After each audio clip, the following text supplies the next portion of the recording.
Le quorum est atteint. Je vous remercie tous d'être présents. On a un ordre du jour un peu chargé avec le budget cerise sur le gâteau. Je vous propose de commencer par l'approbation du compte-rendu du dernier conseil municipal du 11 mars 2021. Est-ce qu'il y avait des observations sur ce compte-rendu? Non? Je le mets aux voix. Quelqu'un est contre? S'abstient? Eh bien, je vous remercie. Compte rendu des décisions du maire, je n'en ai pris aucune au titre de mes délégations et je vous propose d'attaquer directement par le compte de gestion budget ville 2020. Je vous rappelle que le compte de gestion, c'est celui qui est fait par la mairie. On verra après, j'imagine, le compte administratif qui est fait par la trésorerie. C'est l'inverse? Alors, on fait d'abord lequel alors? Le trésorier. Le compte de gestion tenu par le trésorier. Par le trésorier. Bon, ben, très bien. Et alors, pourquoi c'est celui où je sors? Non, ça ne sort pas là. Ah, c'est suivant. Ça ne sort pas là. Oui, c'est pour ça que je me suis bourré. OK. Donc là, c'est le compte de gestion. Alors, on présente ça comment? C'est qui? Vous l'avez tous reçu. Le compte de gestion, l'objectif, c'est que ce soit la copie conforme du compte administratif. Donc, le compte administratif tenu par la mairie, le compte de gestion tenu par le trésorier. On a revérifié ça chacun de notre côté. On est exactement pareil au centime près. Donc, il est appelé à être voté. Si vous avez pu regarder et si vous avez des observations, c'est le moment. Sinon, voilà, il reprend exactement le réalisé de l'année 2020, donc toutes les dépenses et toutes les recettes qu'on a pu encaisser. Des questions, des observations là-dessus? En fait, on vote la conformité, mais je n'ai jamais vu d'écart. Sinon, on ne peut pas les voter. Allez, on met ça aux voix. Est-ce que quelqu'un est contre? S'abstient? Eh bien, on va dire que le compte de gestion est approuvé. Alors, compte administratif, cette fois-ci. Le compte administratif, c'est là.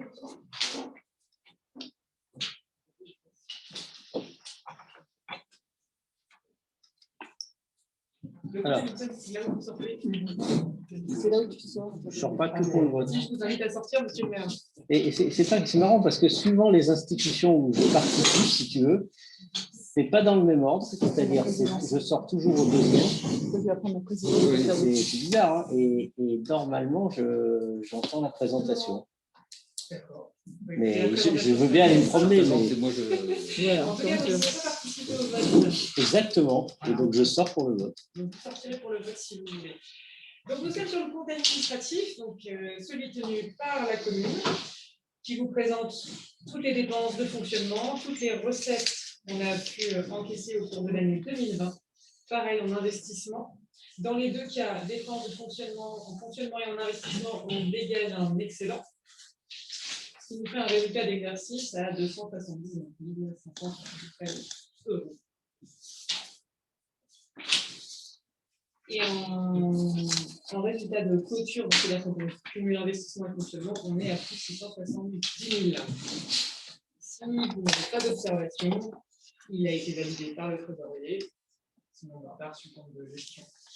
Je vous invite à le voter. C'est là où je sors, sauf si vous avez des questions. Alors, je vous laisse tranquille. Je propose de voter l'adoption du compte administratif. Donc, qui est contre? Qui s'abstient? Donc, il est adopté à l'unanimité. Monsieur le maire, vous pouvez revenir. Dominique, il se cache comme ça. De notre activité. Donc, sinon, ce serait se valider lui-même.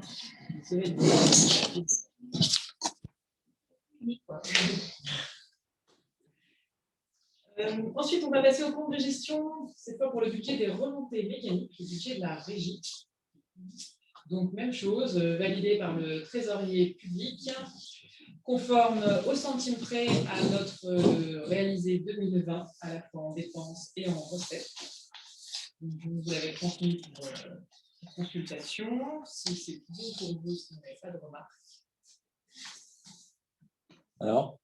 Non, c'est bon, pareil que tout à l'heure? Non, c'est le compte de gestion. Oui, mais c'est pareil que tout à l'heure, il n'y a pas d'écart. Oui, donc c'est voté. Voilà. S'il n'y a pas d'observation, je mets aux voix. Quelqu'un est contre? S'abstient? Eh bien, c'est voté, je vous en remercie.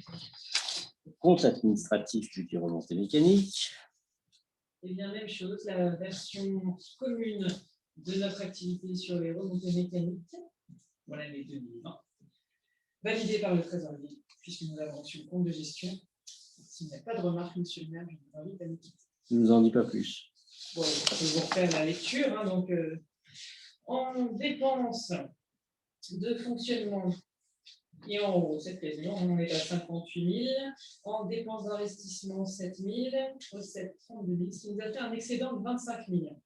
Sur cet excédent, on a retiré le déficit des années antérieures de 23 000, ce qui nous fait un résultat positif de 1 400 €, auquel on ajoute le résultat de fonctionnement pour un total de 2 800 € clôture 2020, positif de 2 800 € pour les remontées mécaniques. Premier adjoint. Donc, c'est parti. Je vous propose l'adoption du compte administratif 2020 tel qu'il va être présenté. Qui est contre? Qui s'abstient? Donc, il est voté à l'unanimité. Approuvé à l'unanimité. Parfait. C'est tout.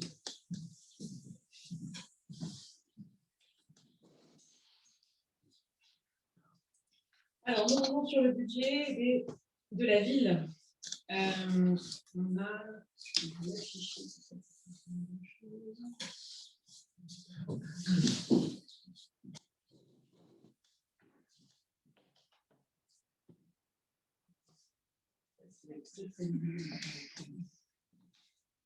Après, c'est sur le déroulé, ouais, on avait le résultat reporté de 2019, ce qu'on avait de l'autre fois, c'était 94 000 €. Ce qu'on a dégagé en 2020 comme résultat, c'est 196 000 €. Et donc, le résultat cumulé, 291 000 €. Voilà. Et ce qu'on vous propose, c'est d'en affecter 200 000 pour les dépenses d'investissement et d'en conserver 91 207 en fonctionnement.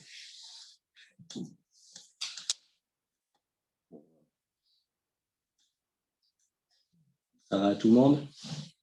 Pas de difficulté là-dessus? On met aux voix, c'est bon? Alors, qui est contre cette affectation de résultat? Qui s'abstient? Eh bien, c'est approuvé, je vous en remercie. Alors, point suivant, c'est le vote des taux de taxes foncières pour le bâti et non bâti. Alors, vous avez compris que cette année, apparemment, on ne vote pas sur la taxe. Si, on vote hein, sur la taxe d'habitation ou pas? Non. Plus du tout. Et pour les maisons secondaires, c'est comment alors? Et ceux qui payent encore? J'irai directement par le département, c'est eux qui encaissent. Non, il y a une taxe d'habitation qui est toujours en vigueur pour 20% des. Mais c'est plus nous qui l'apercevons. Non, mais qui fixons le taux. On n'a pas la main. C'est même plus ça? C'est le département qui gère. Le département? Je crois que c'est le département Non. qui gère.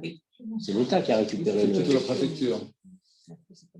Bon, donc là, on s'intéresse à la taxe foncière bâti et non bâti. Alors, l'idée, quand on a construit le budget, c'était de ne pas partir sur une augmentation significative. Ce n'était pas de partir non plus sur rien du tout, parce qu'après, on prend un peu de retard dans la mesure où il y a toujours, on va dire, une forme d'inflation, en tout cas sur les masses salariales, sur un certain nombre de postes. Donc, l'idée, c'était de se caler à 1,5% d'augmentation. Voilà, la proposition qu'on vous met au débat ce soir. S'il y en a qui ont des idées sur le sujet. Juste pour être bien clair, c'est 1,5% d'augmentation ou c'est 1,5% qu'on rajoute au taux? On rajoute au taux. On le rajoute. Aujourd'hui, on a un taux de combien? On est 55,6 moins 5, c'est ça? On est à 54,10 sur le bâti et 57,49 sur le non-bâti. C'est une hausse de 1,5 points. Voilà. Et donc, alors, ça a toujours c'est des impacts. Hein. Vous voyez, la somme totale, c'est 790 000 €. Hein, donc, sur la taxe foncière. Donc ça fait, je crois, ça fait 18 000 euros, non, c'est pas ça que j'ai en tête. 18 000 euros, 1,5% de recettes supplémentaires. Bon, voilà l'idée, quoi. Ça, si quelqu'un a des commentaires. Ou... Non, juste par rapport à la remarque de Laurent, est-ce qu'on marquerait pas un 1,5 points? Ah, c'est fait. Ah, tu l'as fait? J'ai marqué déjà 5 points. Parce que finalement, si le taux est à 55, c'est plus de l'ordre de 3% de l'augmentation. Alors, c'est encore plus compliqué que ça, puisqu'après, c'est sur une base et sur un truc. Là. Ça va juste faire dans la lune. C'est bon pour tout le monde? Je le mets aux voix. On part là-dessus? Ouais. Alors, est-ce que quelqu'un est contre? S'abstient? Eh bien, c'est voté et je vous en remercie. Alors, budget primitif ville 2021. Lauriane, tu reprends la main? Donc, le budget, vous l'avez vu en détail, vous l'avez communiqué, il a été communiqué à tous les habitants qui souhaitaient via le site de la mairie. Je vous propose donc ici un récapitulatif par chapitre pour le budget ville. Donc, sur les dépenses de fonctionnement, on serait pour les dépenses courantes sur une somme de 290 000 euros. Pour les dépenses de personnel, 313 000. Pour le FNGR, à 80 000. Pour les dépenses imprévues, donc on espère ne pas les dépenser, mais c'est une enveloppe de sûreté à 30 000. On réalise une économie entre nos recettes de fonctionnement et nos dépenses de fonctionnement prévues pour 2021 de 207 000 qui seraient virées à l'investissement. Ensuite, une petite dépense de 2 000 qui sont juste des écritures comptables sans grand impact. 480 000 pour régulariser les cessions qui ont été faites sur les années 2020. 79 000 pour les dépenses liées aux élus, aux CCAS, aux dotations aux associations. Et 35 000 euros qui nous servent à annuler des titres qui n'avaient pas lieu d'être, qu'on n'a pas la possibilité de récupérer. Il y a notamment beaucoup de factures d'eau qui sont très anciennes et qu'on ne récupérera pas, qui rentrent dans cette enveloppe.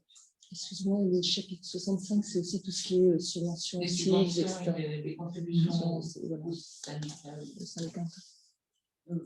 Et à la France. Et le SIG, c'est 300 000, au moins. 350. Ouais. Surtout, C'est surtout le SIG. En fait, il doit y avoir la caserne des pompiers là-dedans. Il y a De aussi, 140 000 euros. il y a aussi la lampe mécanique. Mais pourquoi c'est dans la même... pourquoi? Parce que c'est en chapitre, donc j'ai plein de lignes dedans, et donc j'ai résumé en chapitre. Et le SIG, c'est une dépense et Oui. la caserne, une recette. Alors, Mais ça, c'est des écritures comptables. On est obligé de la mettre en dépense, en Ah, fonctionnement, oui. en recette, en investissement, donc elle doit apparaître. Et c'est juste pour qu'on n'y comprenne rien. Ça marche. Ça marche? Non, c'est assez Ça efficace. complexifie un peu, j'avoue. Mais voilà, vous avez eu les détails si on veut retrouver le montant du déficit exactement. On peut le chercher. 350 plus 1. C'est 350 plus 1. 350, oui, normalement. On va garder 20 en sécurité. Voilà, donc SIG, 350 000 euros plus 20 000 de sécurité. Sieste, je vous rappelle, c'est le syndicat intercommunal qui concerne le gymnase du LGM. Il n'y a plus que ça, je crois. Puisque le collège, le gymnase du collège, je crois que c'est réglé. fini. C'est pas encore Voilà. tout à fait fini, mais on est en train de finir. Fini cette année. Fonds d'amorçage demi-année. Pour l'étape, comme en fait on fait une moitié d'année. Voilà. Ouais, pour l'étape. Saint-Hénard, pour le syndicat du Fort, c'est 2 000 et le parc, c'est 3 000. Voilà. Et du coup, ensuite, Ensuite, il y a la subvention CCAS, la subvention en mécanique, la subvention à la sapérité et aux associations locales. et après, là, c'est bien la caserne des pompiers, là, les 140. Et ensuite, Juste un petit problème de calcul mental. 350 plus 20, déjà ça fait 370. Oui, oui. Donc, je suis un petit peu embêté. Mais parce que c'est bien, tu as les moins 140. Mais parce que les 20 ne devraient plus apparaître. Plus de 20. Ouais, ça me va. à 140 euros.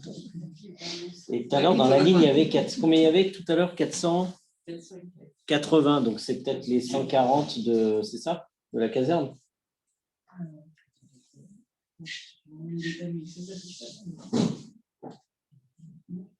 Qu'est-ce qu'on a d'autre?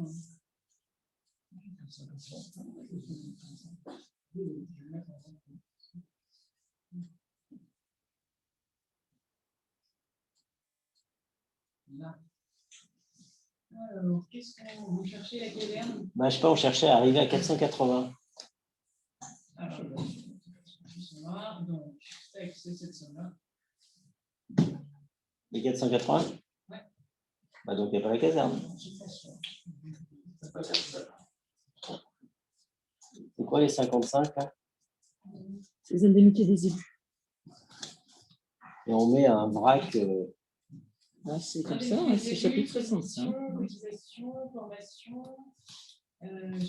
C'est les dépenses. Ouais, c'est que des dépenses, donc il n'y a pas la caserne là-dedans. Ok, bon, donc ça, je préfère. Donc en fait, c'est pas cession, les 480 000 au chapitre 65, c'est tout ce qui est. C'est subvention. Voilà. Participation. Ouais, c'est toutes les participations à différents syndicats. Oui, il y a aussi les indemnités. Et indemnités des On a un gros chapitre. Hein. Ouais, voilà. On est bon là-dessus. Et alors après, fais gaffe parce que les élus, tu les retrouves au 66. 79, ça doit être ma session, et 480, c'est des. Bah, je sais pas, tu as remis CCAS, RM, associations qui sont dans le 65. 79 600, c'est ma session.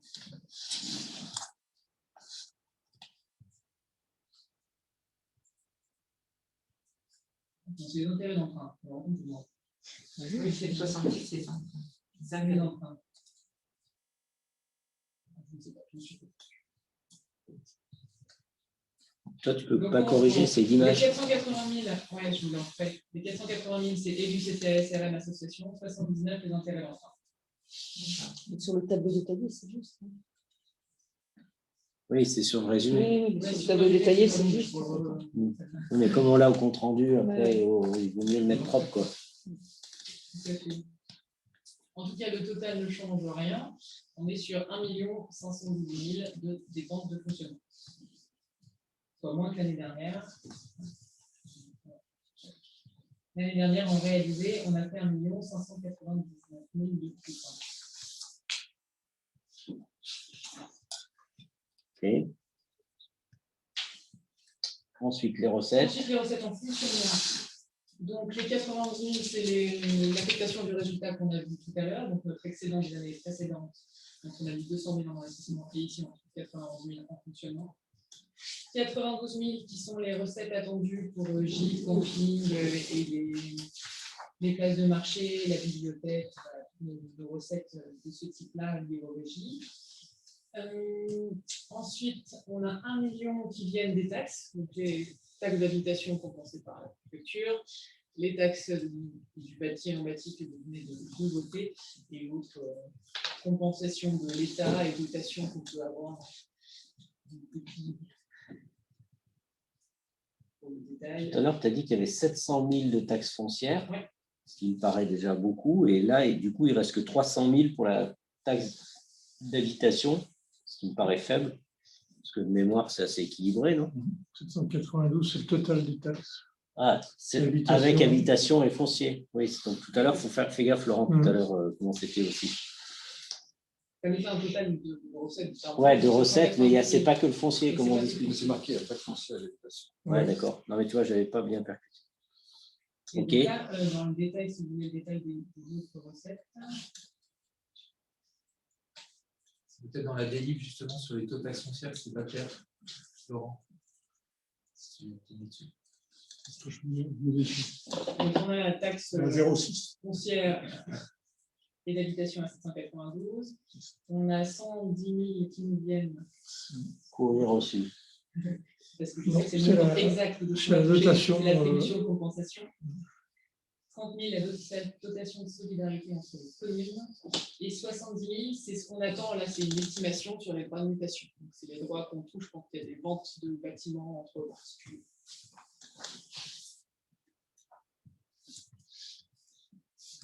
Je croyais que c'était la métro qui gardait l'essentiel.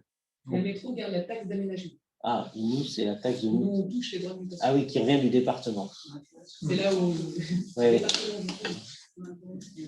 Oui, la métro les rend pas et le département les rend. Et le département nous reverse une partie. Voilà. Donc ça, c'est pour toute la ligne des 1 million de taxes. Ensuite, on touche donc des dotations, notamment de la part de l'État, qui prennent différentes formes, différents noms, dotations forfaitaires, dotations de solidarité rurale, de FCTVA. Et puis, le plus gros, c'est les loyers du CNC. 180 000. Bien sûr, voilà, on retrouve 280 000 de participation, de dotation d'État et de référence aussi. Ensuite, on a le chapitre des locations. C'est les locations qu'on fait, donc quand tout va bien, salle des fêtes, etc. Et aussi nos locations d'appartements. Et du coup, dans la mécanique, ça, avec les histoires de Covid et tout, on a retaillé. On a vu à la baisse. Voilà. Vraiment à la baisse par rapport à une année normale sur tout ce qui est location de salle des fêtes. Après, il y a aussi la Jacobine, l'instruction, sur laquelle on peut compter. Il y a la Poste, l'association de Cézanne.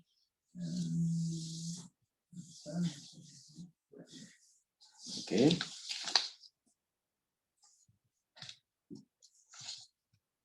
Et ensuite, il nous reste une dernière ligne à 11 000 €. Ce sont les produits exceptionnels. Donc là, c'est une estimation de ce qu'on pourrait toucher par rapport à des dépenses qu'on a parfois faites en trop, qui vont nous être retournées, des mandats qui ont été annulés, etc.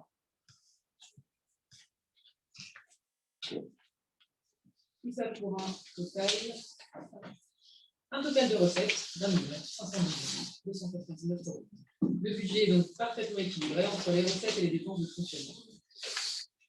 C'est beau la magie. En investissement,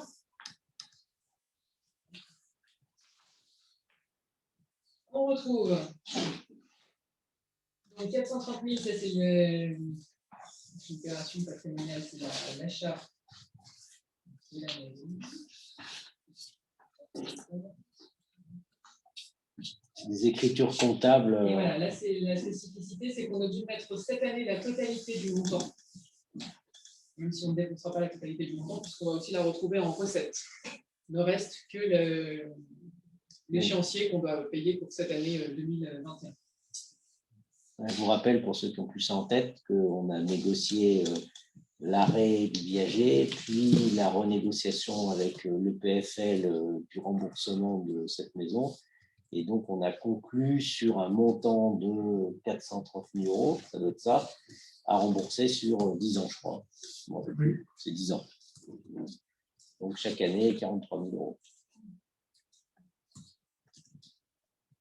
€. Et ligne suivante, 138 000, c'est notre dette. On rembourse là le capital, on a eu un capital aussi, c'est le capital de la dette, on rembourse à la banque. Ensuite, une petite ligne à 8 000 € pour en partie frais d'études, en partie une subvention d'équipement, c'est ce qu'on reverse à la métro. Ouais, l'entretien de la voirie. Et ensuite, on entre.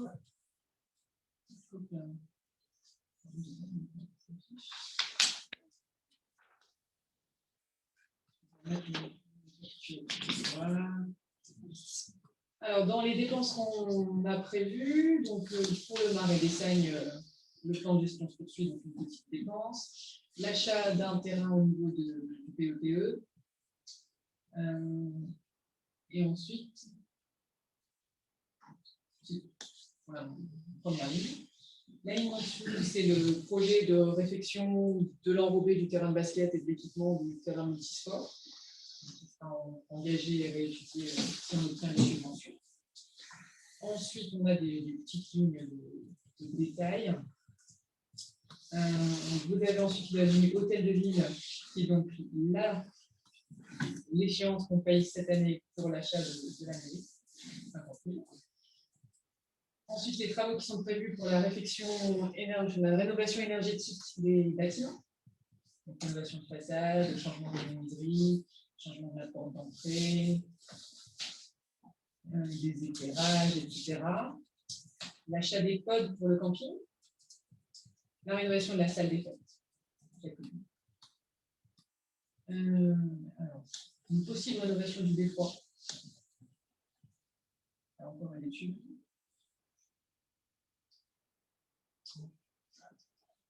Ensuite, la réfection de la route des Émindras, donc ça qui est bien subventionné. Le mur de la RD qui est actuellement en travaux, vous savez, les travaux sont engagés sur cette ligne.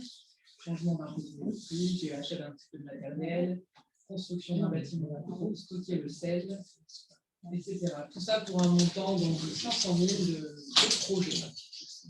585 000. Ce qui nous fait un total de dépenses d'investissement d'1 161 000.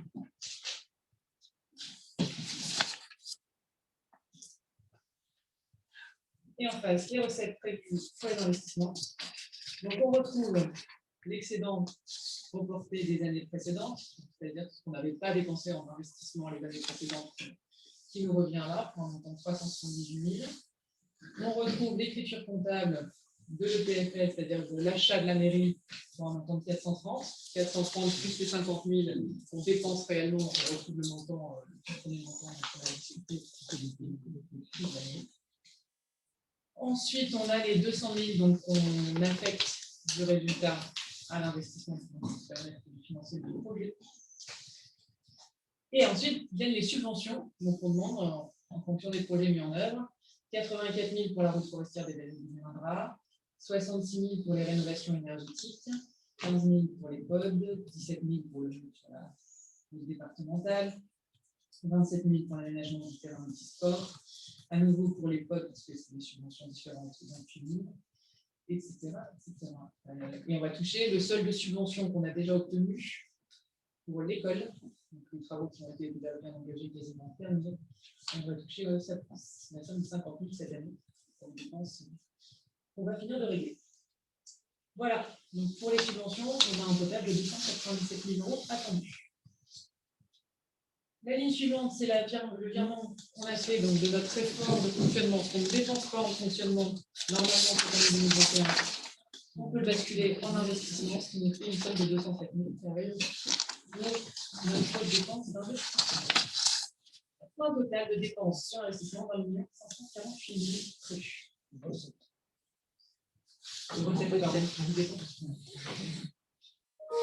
Merci. C'est normal que là, les recettes soient supérieures aux dépenses. Oui. En investissement, on a le droit de ne pas être à l'équilibre, à condition bien sûr d'avoir plus de recettes que de dépenses. On n'est pas obligé de dépenser tout notre trésor. Voilà, si vous avez des questions. Lors de la formation avec Damien Brochier le 8 avril dernier, il nous avait dit qu'il fallait mettre au budget uniquement les dépenses dont on avait les devis et les recettes dont on avait les notifications, notamment ce qui concerne les subventions. Oui.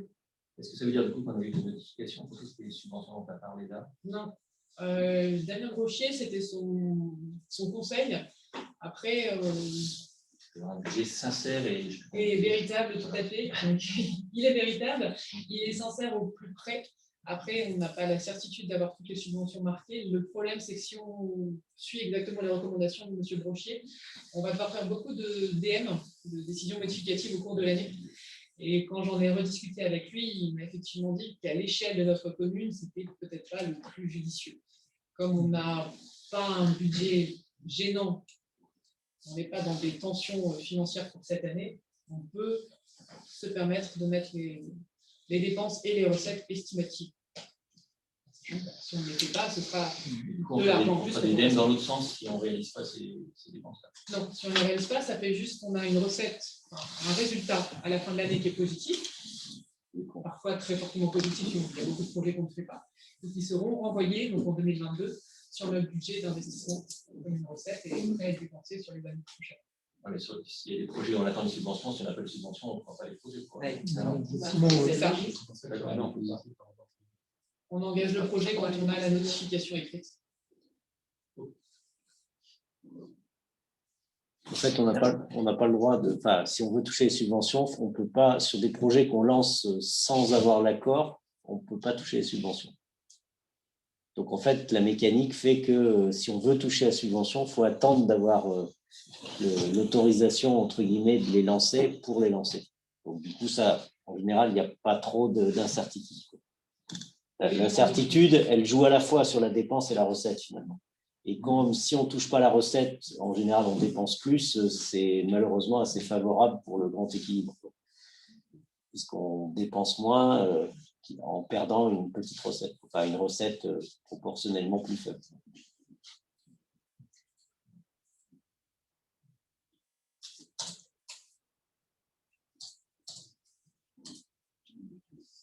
Il y avait d'autres questions?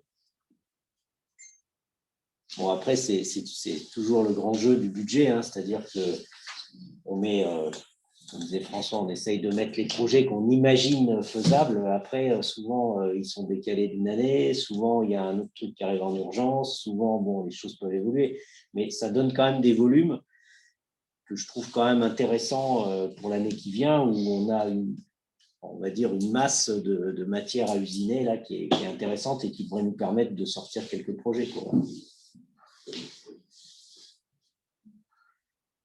On est bon là-dessus? Peut-être pour redire que nous, on a été hyper satisfaits du travail des services et des élus sur les présentations qu'on a eues, la formation, la présentation, les échanges qu'on a eus. Donc ça, c'était très positif. Après, ce qu'on en retire, c'est que finalement, quand on regarde les plans pluriannuels d'investissement et de fonctionnement, on est dans une dynamique de la commune où on voit qu'on est obligé de céder du patrimoine régulièrement pour renflouer le fonctionnement de la commune. Donc ça, c'est un vrai questionnement, je trouve, qu'il faudrait qu'on prenne peut-être un petit peu plus en amont pour voir s'il n'y a pas d'autres marges de manœuvre pour essayer d'enrayer cette dynamique. Voilà. Donc, nous, on va s'abstenir sur les 2 délibérations du budget pour la ville et les remontées mécaniques, avec le souhait de pouvoir travailler un petit peu plus en amont et essayer de voir si on ne peut pas trouver des vraies solutions à cette situation qui, si on la regarde dans le temps, n'est quand même pas très favorable pour notre commune, dans le sens où voilà, se délester de patrimoine, ce n'est pas anodin pour notre collectivité, quoi. Pour l'instant, la seule solution, malheureusement, pour obtenir la trésorerie nécessaire au fonctionnement de la commune. Après, voilà. Alors, bon, c'est d'autres solutions. Bien sûr, on est preneur. On est preneur. Voilà, les stratégies, de toute façon, les points clés de construction de notre affaire, c'est déjà, ce qu'il faut avoir en tête, c'est que par rapport à l'immense majorité des autres organismes, on ne peut pas prendre d'emprunt.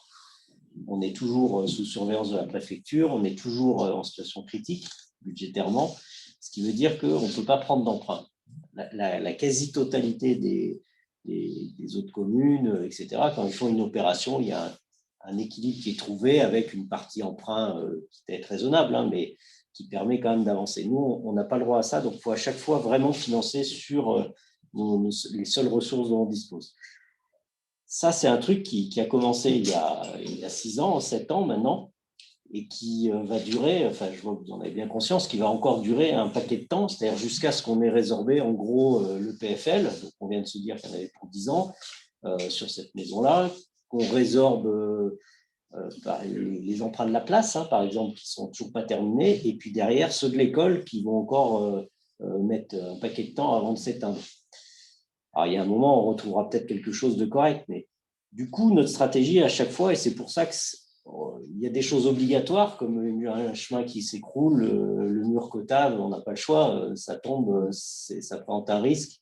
Il faut entretenir déjà ce patrimoine.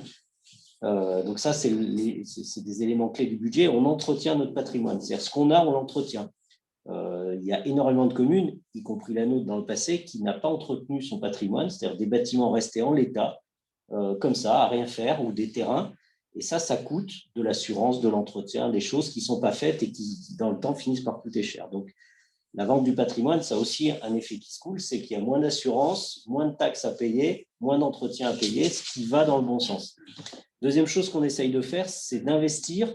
Alors, c'est tout ce qu'on fait sur l'isolation des bâtiments, sur les techniques de chauffage, etc., c'est de diminuer nos coûts de fonctionnement. C'est-à-dire des investissements qui, à terme, permettent de diminuer nos coûts de fonctionnement, ce qu'on fait pour ce qu'on veut faire là, pour ce qu'on a fait pour l'école déjà un peu cet été et ce qu'on va faire en isolation pour la salle des fêtes ou la Jacobine, des choses comme ça. Ça vise à terme à dégager de la capacité comme ça.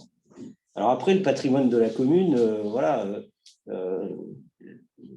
c'est un arbitrage entre ce qu'on a besoin et ce qu'on n'a pas besoin. C'est-à-dire garder un patrimoine infini, c'est coûteux. Donc, il faut arbitrer. Voilà, c'est comme ça qu'on l'a vu jusqu'à présent. On avait fait un plan un peu stratégique de ce qu'il fallait garder ou pas. Donc, on est resté dans les clous de ce qu'on avait dit. Le dernier gros sujet qui nous reste à traiter, c'est les services techniques. C'est-à-dire qu'aujourd'hui, en termes de garage, en termes de fonctionnalité, de stockage de sel, de tout ce secteur-là, il n'est pas traité correctement. On n'a pas l'idée aujourd'hui de le sortir proprement parce que c'est compliqué. On pourrait imaginer de faire ça à l'entrée du village, là, sous la Grange Gaude. On pourrait imaginer de faire ça à d'autres endroits, de changer la Jacobine. Mais ça, c'est tout de suite, on met le doigt sur 1 million, 2 millions dès qu'on touche à ça, quoi. Et pour l'instant, on n'est pas capable de le faire. Il faut qu'on trouve des astuces. Mais les grosses tendances lourdes, elles sont là, quoi, voilà. Donc, le budget, c'est ça, c'est on optimise ce patrimoine. Il nous reste pas énormément de choses. Hein. De toute façon, il nous reste quelques bouts de terrain par-ci, par-là. Ça prend toujours beaucoup de temps à traiter. Donc, on est en train de regarder tranquillement tout ça. Quand vous parlez du patrimoine, c'est quoi exactement, concrètement? Des bâtiments, des terrains. Mais là actuellement. Eh ben, tu vois, on a vendu la caserne, l'ancienne caserne. On pourrait se poser la question. On est encore propriétaire de la grange à l'entrée du village, là, ce qu'on appelle la Grange Gaude. Donc, qu'est-ce qu'on fait de cette grange? Voilà. On la vend, on la garde. Si on la garde, il faut peut-être mettre 100 000 € dedans pour pas qu'elle tombe. Pourquoi faire à terme? Est-ce que c'est là qu'on peut faire un garage pour les services techniques ou pas? Est-ce qu'on la vend à un promoteur? Est-ce qu'on la garde pour je sais pas quoi? Voilà, c'est des questions comme ça. Ça peut être un bout de terrain qu'on a encore vers le Bon-Abri. Ça peut être voilà, des tas de petites choses comme ça qui existent. Il a fait le tour. Voilà, mais j'ai presque fait le tour. Des tas de petites choses. Non, mais après, il reste des petits bouts de terrain par-ci, par-là, où on peut se poser des questions, quoi. Mais le gros sujet, ça va être la Grange Gaude, où là, il faut qu'on se pose des questions, parce que ça, c'est un impact sur l'entrée du village, c'est un potentiel, mais aussi d'emmerde et de réalisation. Donc, c'est avec un terrain autour qui est central, qui fait parking, qui a plein de fonctionnalités à côté des pompiers. Donc ça, c'est des vraies questions. Aujourd'hui, on ne sait pas répondre, quoi. Et si on commence à mettre le doigt là-dedans, à vendre, on sait que ça se vend au maximum 100 000 € fin de chantier, en l'état. Si on veut en faire quelque chose, c'est tout de suite un projet à au moins 1 million, quoi. Sachant qu'aujourd'hui, on ne peut rien faire. Voilà, en plus. Aujourd'hui, on ne peut rien faire. On ne peut qu'une grange. Voilà. Donc pour l'instant, on est dans une position d'attente. Déjà que ça se clarifie sur le plan du risque, de la LOUC, le plan de prévention des risques, enfin de comment tu dis ça, le plan PPRN soit revu, mais ça peut prendre des paquets de temps, quoi. S'il est revu et qu'on a le droit d'en faire quelque chose, alors est-ce que c'est à nous de le gérer? Est-ce qu'on fait quelque chose de communal dedans? Ça, c'est des vraies questions qui restent devant nous, quoi. Voilà. Non. Mais je réponds un peu aux interrogations de cette nature-là, qui sont bien légitimes, mais voilà, on en est là, quoi. Après, il y a aussi les projets générateurs de revenus. Oui. Il y en a un petit peu, oui, les potes, c'est un peu l'idée, quoi. Les voilà. potes, on investit pour avoir plus de recettes, quoi. Voilà, c'est ça. Ça ferait des revenus supplémentaires en fonctionnement. Ça permettra de rembourser l'emprunt. Je pense qu'au niveau des investissements, il faut vraiment se poser les questions parce qu'on voit que sur le mandat, on aura besoin de ressources supplémentaires. Et il ne faut pas trop attendre. Je pense que dès la fin de l'année prochaine, on aura besoin ressources conséquentes. On a fait un point de trésorerie ce matin. La trésorerie baisse très rapidement. Et avec le programme d'investissement qu'on a cette année, il va y avoir un décalage également entre dépenses d'investissement et puis retour des subventions. Donc, ils vont être décalés quelques mois au minimum. Oui, parce que ça, c'est l'autre mécanique. Là, on vit toujours avec une trésorerie qui tient à peu près la route, parce que c'est celle qu'on a générée en vendant la mairie, la caserne des pompiers, ce qui nous permet d'avancer dans les projets. Le jour où on n'a plus de trésorerie, en fait, on ne sait plus faire parce que les subventions sont versées après qu'on ait dépensé les investissements. Vous avez vu une ligne qui s'appelle FCTVA où on nous rembourse une partie de la TVA, c'est à peu près 16%, mais on nous le rembourse 1 ou 2 ans plus tard. Donc tout ça, c'est de l'argent qui vient une fois que les projets sont terminés, mais il faut être capable de les financer. Et comme on n'a pas l'accès à l'emprunt, si on n'a pas de trésorerie, on n'est plus capable d'investir. C'est aussi une mécanique que j'ai envie de remettre le doigt dessus, mais qui est importante pour nous, quoi. Bon, enfin voilà quelques données. Je ne sais pas s'il y avait d'autres questions. On est bon? Eh ben, je vous propose de mettre aux voix le budget primitif général de la ville pour 2021. Alors, qui est contre? Qui s'abstient? 3 là-bas. Eh ben, c'est adopté et je vous en remercie. Budget primitif, remontée mécanique.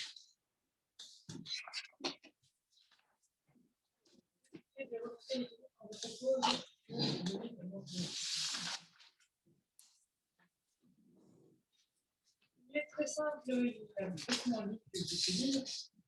On est sur un forfait de dépenses courantes, donc les fluides, le matériel, les assurances, qui représentent 27 000 €. Une ligne de traitement et cotisation pour 42 000 €. Ce qui nous fait un total de dépenses de 68 000 € prévu pour 2021 sur la montée mécanique en fonctionnement. En recette en face, on a un excédent de fonctionnement donc, qui nous vient des années précédentes de 1 400 €.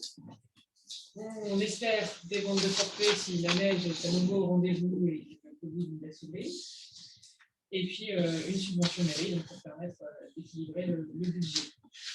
Une dépense, une recette pardon, de 68 000 € également. En investissement, aucun investissement prévu cette année sur les remontées mécaniques, donc aucune dépense. On a simplement une recette de 1 400 € qui est un report des années précédentes. Voilà.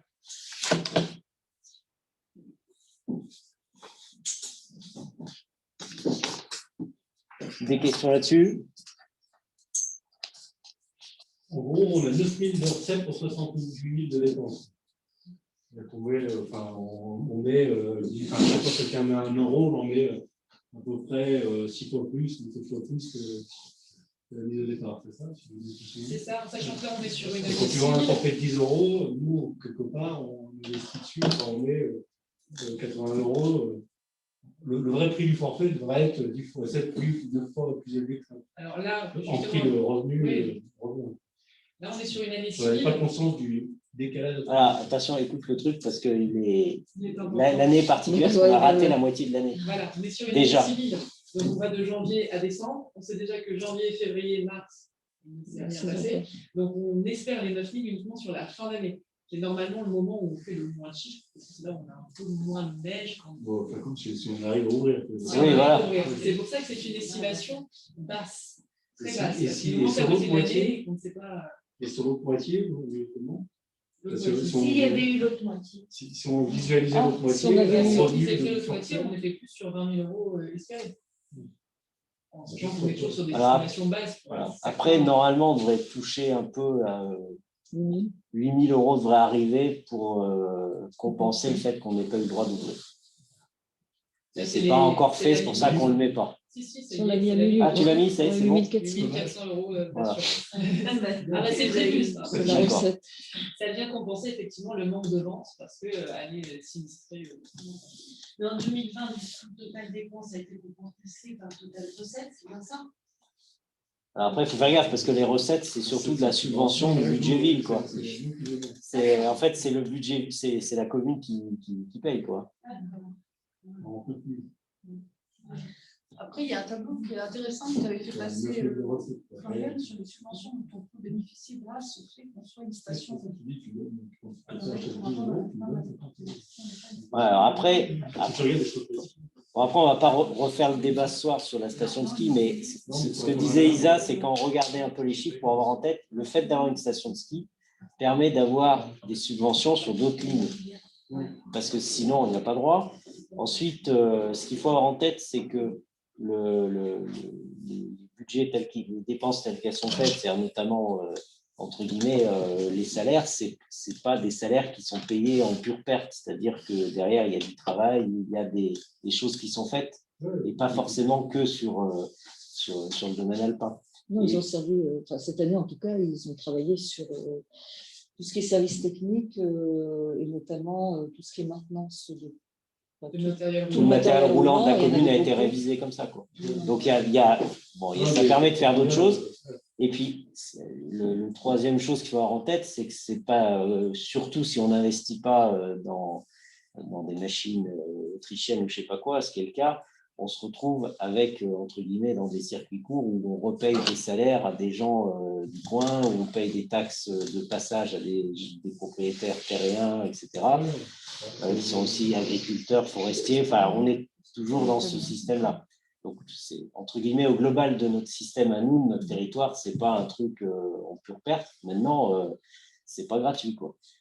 Et encore une fois, quand on reprend ces trucs-là, dans une commune, il n'y a pas grand-chose de gratuit, hein, de l'école à la bibliothèque, à tout ce qu'on fait. Pardon ? Il y a du service rendu. Là, il n'y a pas de service rendu. En tout cas, les 2 dernières années. Il y a des années où il n'y a pas de service rendu, il y a des années où du service rendu. Pas ici, le service rendu, c'est une entretien. Oui, voilà, mais après, ça permet de faire brouter des vaches, ça permet d'avoir d'autres choses qui sont faites. Voilà.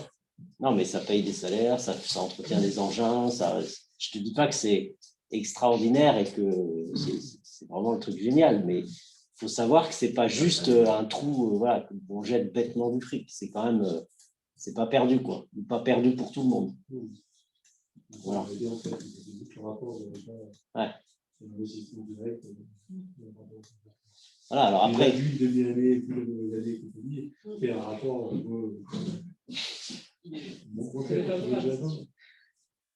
Les salaires des saisonniers, ils sont compris dans les 40 et quelques mille traitements. Oui. Ouais.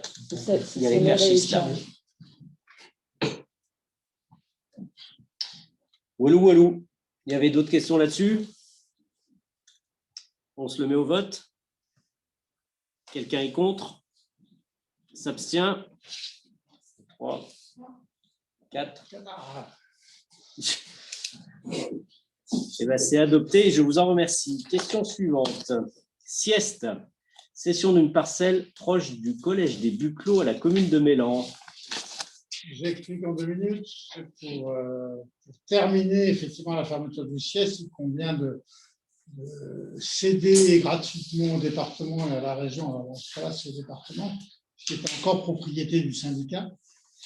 Donc, vous voyez sur le plan, ça doit être le rose. Mais il se trouve que ce n'est pas si simple que ça. Donc, il y en a une partie que le sieste va transférer au département et une autre à la commune de Mélan. Les parkings, par exemple, en fait, le département n'en veut pas. Donc, c'est la commune de Mélan qui récupère des trucs comme ça. Donc, voilà. C'est encore pire que ça. C'est le collège des Buclos. Donc, ça, c'est des trucs qu'on nettoie, en fait. C'est des vieux trucs.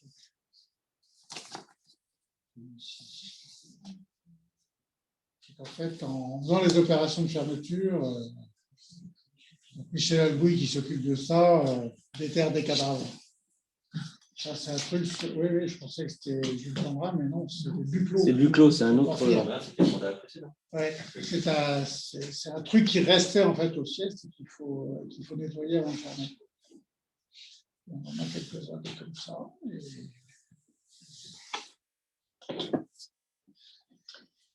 Donc ça, c'est la première délibération. Donc, on accepte la cession à titre gratuit par le sieste au profit de la commune de Mélan, de la parcelle cadastrée AR61P2. Voilà. Des questions là-dessus? C'est bon? On avance? Quelqu'un est contre? S'abstient? Eh bien, c'est voté à l'unanimité. Je vous en remercie. Et on refait la même toujours au but clos, là. Et ça, c'est pour les deux. Oui, il y a un bout de plan qui traîne qui n'est pas bon. Fais gaffe parce que tu as 2 fois plan des buts clos, moi, je vais dans le déroulé. Donc, c'est Lionel Terré. Et c'est une autre parcelle, pareil, qui part au département de l'Isère. C'est bon, vous avez besoin de plus de précision ou c'est parfait déjà comme ça? Non, la première, c'est à Mélan. Oui, mais là, celui-là, Et là, c'est au les département. parcelles C'est au département. Les Lionel Terré et des Buclos, ils sont transférés au département. C'est pour ça qu'elle est là. Ah oui, d'accord. C'est plus court, oui, voilà. Oui. Il y a des bouts qui partent à Mélan, il y a des bouts qui Voilà, partent la à première d'ellipse, c'est une parcelle qui part, qu'on vend, que le sieste vend à Mélan. Et la seconde délibération, c'est des parcelles qui partent au département de l'Isère. Voilà. On est bon là-dessus? Je mets ça aux voix. Quelqu'un est contre? S'abstient? Eh bien, je vous remercie. Ensuite, je passe la parole à Sylvain pour une parcelle forestière. C'est la parcelle, c'est une parcelle qui était en vente sur laquelle on a exercé notre droit de préemption. Donc c'est la AE 28 qui contribue à une, en fait, elle est comme ça, et il y a une parcelle communale qui est juste en dessous. Donc la préemption étant fructueuse, donc on peut acquérir cette parcelle qui fait un peu moins d'1 hectare pour 3 160 €, c'est-à-dire prix d'achat plus les frais. Voilà. Donc ça, c'est une augmentation de notre patrimoine. Et surtout, donc, Benoît est allé voir, c'est une parcelle qui est intéressante parce qu'on peut la couper rapidement. Donc on rentre vite dans nos frais et puis tous les 12 ans, on coupe et puis ça fait du rendement. Alors c'est vrai que le bois, il se vend ou il ne se vend pas, mais disons que bon an, mal an, on arrive à le vendre. Si on n'arrive pas à le vendre dans les ventes de bois, l'ONF nous le fait en régie. C'est-à-dire c'est l'ONF qui coupe et qui vend pour nous, en prenant bien sûr le pourcentage. Voilà, donc ça, c'est dans le cadre de toutes les opérations qui visent aujourd'hui à regrouper un peu les parcelles éparpillées dans la forêt, où systématiquement, quand une parcelle de vend, les propriétaires qui sont autour de la parcelle en vente sont sollicités et ont un droit de préférence pour acquérir les parcelles de manière à créer des parcelles plus importantes et d'améliorer la gestion globale. Donc voilà. Donc nous, on a fait le choix de se lancer là-dedans en se disant que c'était quelque chose qu'on arriverait à amortir et qui, justement, nous refait un peu de patrimoine, voilà, productif. Et qu'on arrive à acheter avec le bois qu'on a vendu cette année. Plutôt pas. Voilà. Bon, je sais pas, il y a d'autres questions là-dessus? D'autres questions là-dessus? C'est bon, je peux la mettre aux voix? Quelqu'un est contre? S'abstient? Eh bien, c'est voté et je vous en remercie. Convention GAEC-Laforie. Donc, le GAEC de Laforie qui avait besoin d'une cave pour affiner ses fromages. Donc, on leur a proposé de conventionner avec la cave de la Cure, qui est une cave qui est, on peut dire, souterraine, qui a un degré, enfin, il est de cette fait, qui a un degré d'hygrométrie, de température qui convient très bien à l'affinage des tonnes. Donc, on a écrit une convention avec eux. Donc, en contrepartie, ils nous fourniraient donc du fromage pour les cérémonies diverses de la commune. Le GAEC de Laforie, c'est les repreneurs, hein, Marjolaine et Joseph, de la ferme Jaille à Laforie. Donc, je pense que c'est bien, c'est une utilisation, ça permet d'utiliser cette cave qui, en fait, travaille actuellement. Donc, on l'a avec les. C'était un tas de charbon. Il y avait du charbon, donc avec les services administratifs, techniques, de Florian, enfin vraiment, on s'est tous mis avec quelques élus, on l'a vidé, nettoyé pour permettre, et avec bien sûr Joseph, et puis il y avait quelques amis qui l'aidaient, on a passé la journée à nettoyer cette cave, qui est, voilà, c'est la nouvelle cave. Voilà. Donc c'est la seule cave d'affinage. Donc voilà, donc on vous soumet cette convention. Est-ce qu'il y a des questions là-dessus? Est-ce que c'est facile d'accès? Je ne sais pas par où on passe pour accéder. Par la cuisine. Par la Par la salle de cuisine. revue. À la cuisine, ouais. En fait, quand tu rentres dans la cuisine, à droite, sous l'escalier, il y a une porte qui descend en bas. Et donc, ça tombe bien parce que c'est dans les parties, entre guillemets, communes, puisque c'est la pièce qui est accessible pour toutes les activités qui ont lieu là-bas maintenant. J'ai une remarque sur la façon dont ça a été rédigé, le point 3.2. J'ai vu tout à l'heure et je suis tombée sur cette phrase. L'utilisateur doit respecter et faire respecter les règles suivantes. Utiliser la cave en bon père de famille. Ça m'a fait bondir un peu de Non, non, ça. c'est une formule dans toutes ces conventions. Non, mais laisse-moi finir. Du coup, j'ai vérifié et en réalité, on ne doit plus utiliser cette façon de. Voilà, c'est disparu du code civil. On ne doit plus l'écrire comme ça. Et... Alors, comment doit-on l'écrire? Comment on doit l'écrire? Il remplace par raisonnablement, de manière raisonnée. Voilà. Ah ben c'est bon, ça va. C'est Alors, bien, parce que, on nous, en fait, tu sais, on prend des conventions et on les. Non, mais c'est pour ça que je me permets de Ouais, pas de bien sûr. souci. Ouais. Donc, tu dis raisonnablement. Raisonnablement. Raisonnablement. Il y a un autre point aussi que j'ai à la lecture remarqué, c'est l'article 10, résiliation. La présente convention pourra être résiliée par l'une ou l'autre des parties pour quelque motif que ce soit et à n'importe quel moment. Pourquoi pas? Un écrit sera nécessaire pour la résiliation. La commune pourra résilier de plein droit et sans préavis la présente convention et ses annexes en cas de non-respect de leurs termes. J'ai l'impression que les deux phrases sont un peu antinomiques. C'est-à-dire qu'on dit qu'on peut résilier pour n'importe quel motif et que la commune pourra résilier en cas de non-respect des termes. Je pense en plus que pour leur activité, ça peut être logique de se dire que s'ils ne respectent pas la convention, on peut la résilier. Voilà, c'est normal s'ils ne respectent pas les termes. Maintenant, de dire au début, on peut la résilier sans aucun motif, notamment s'ils commencent à faire la finale de fromage et qu'on leur dit le lendemain, ben non, c'est plus possible, ça peut créer un peu des pertes pour eux. Donc, il faut qu'on mette un délai, ouais. Il y a un délai. Il y a un délai. Il y a un délai. C'est un an. Oui. C'est un an renouvelable. Non, la durée de la convention, c'est un an. Et la résiliation, elle est mise sans délai pour Sans délai, donc il faut mettre un délai de résiliation. Mais 3 mois. On va voir cet article qui n'est pas très compréhensible comme ça. On met 3 mois. Ça finit combien de temps? Ah bah, il y en a qui affinent longtemps. Hein. C'est 5 semaines, je crois. C'est déjà un mois, ça vient de se regarder. Ouais, mais c'est des. On est bon pour 3 mois? Allez, c'est parti comme ça. C'est bon, d'autres observations? Mais ça vous voit? Quelqu'un est contre? S'abstient? Eh bien, c'est voté. Tarif du marché non soumis au vote. Ajourné. Ah, c'est pas pareil. Hein. Non soumis au vote, car ajourné. D'accord. Peut-être qu'on a été interpellé sur. C'est ce qu'on a voté à l'autre dernier. On n'a pas voté. On a voté le règlement du marché. Le tarif du marché, c'est toujours ceux votés par l'équipe de Barbet dans 2012.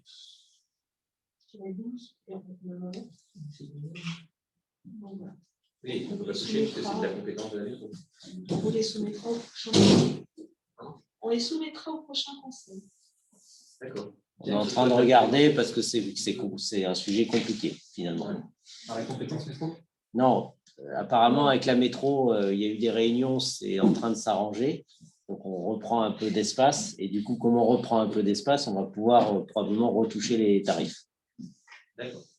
Parce que c'est ça qui nous crée souci, quoi. C'est qu'on était reparti pour ne pas toucher ça, pour ne pas envoyer une délibération qui aurait pu poser souci. Mais apparemment, Laurie a travaillé avec la métro, donc il y a moyen d'ajuster les choses. Donc, on est en train de le faire en bonne intelligence pour qu'on puisse faire évoluer ces tarifs qui ne satisfont pas tout le monde.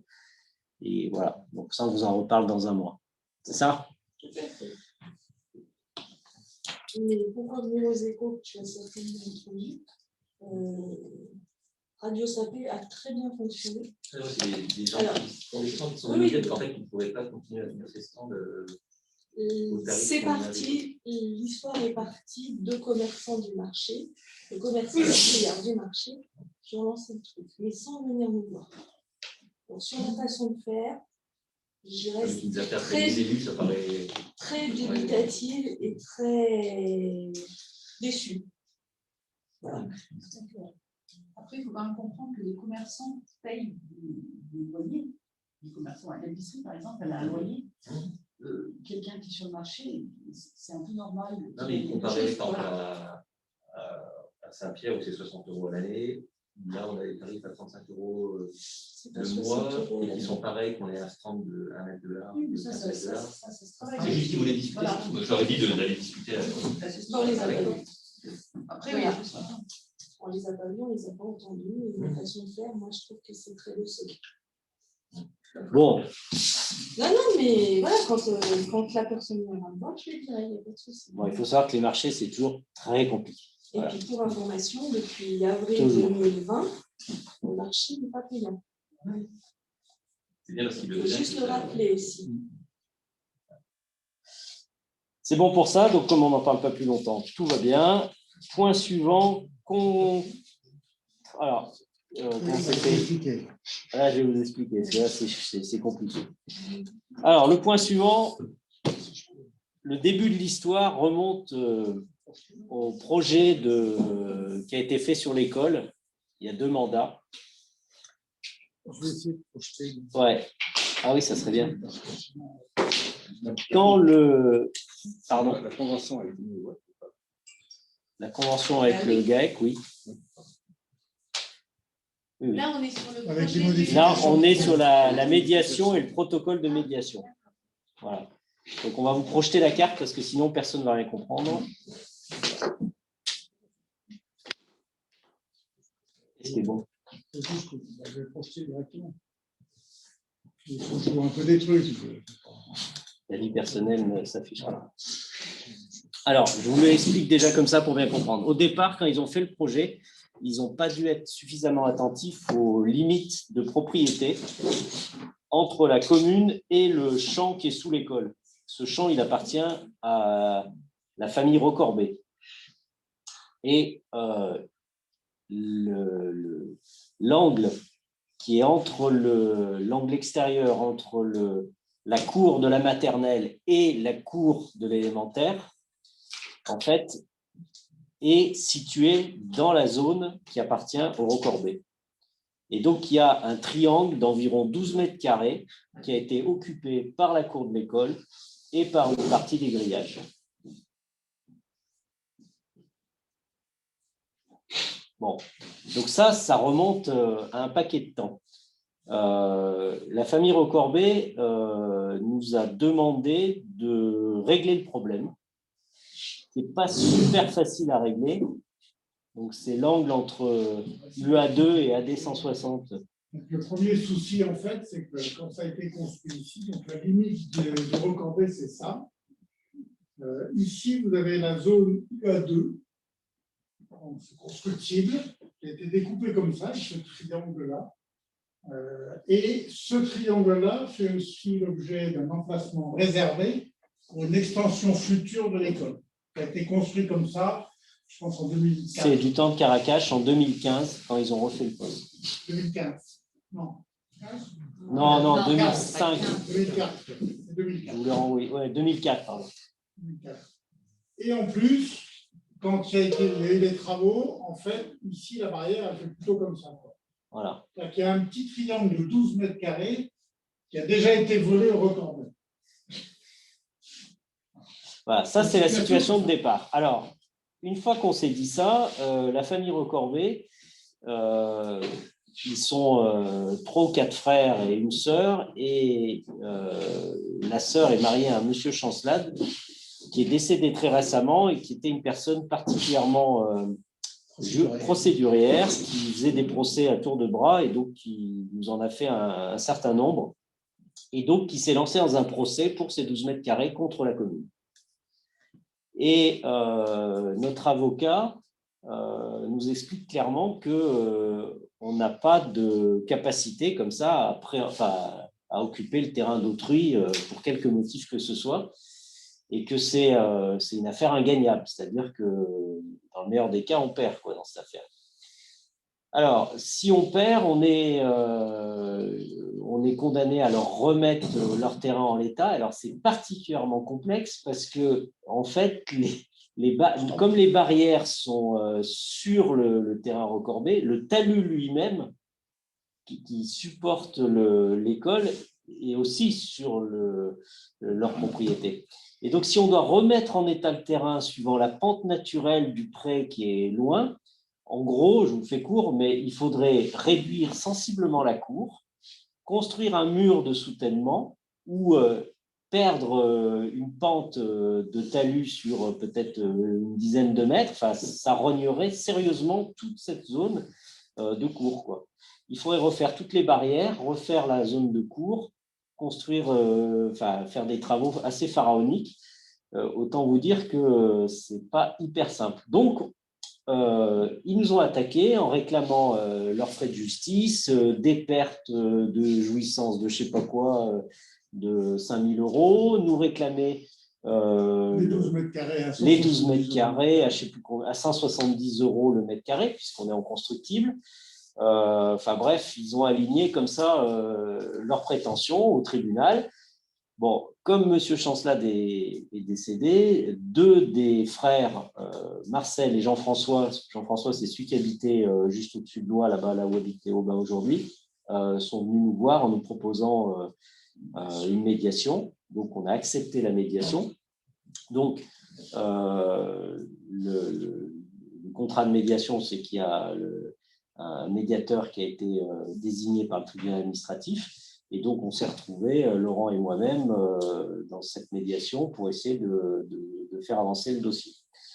Et ils ont, dans la discussion, donc ils connaissaient, enfin, ils ont fait un certain cinéma, on va dire, qui laissait penser, en tout cas, qu'ils n'étaient pas conscients que c'était un enjeu aussi réduit de 12 mètres carrés. Et que 12 mètres carrés, même à 170 €, je vous laisse faire le calcul, mais ça fait 2 000 €. Enfin, on ne va pas forcément au tribunal pour ça, quoi. Mais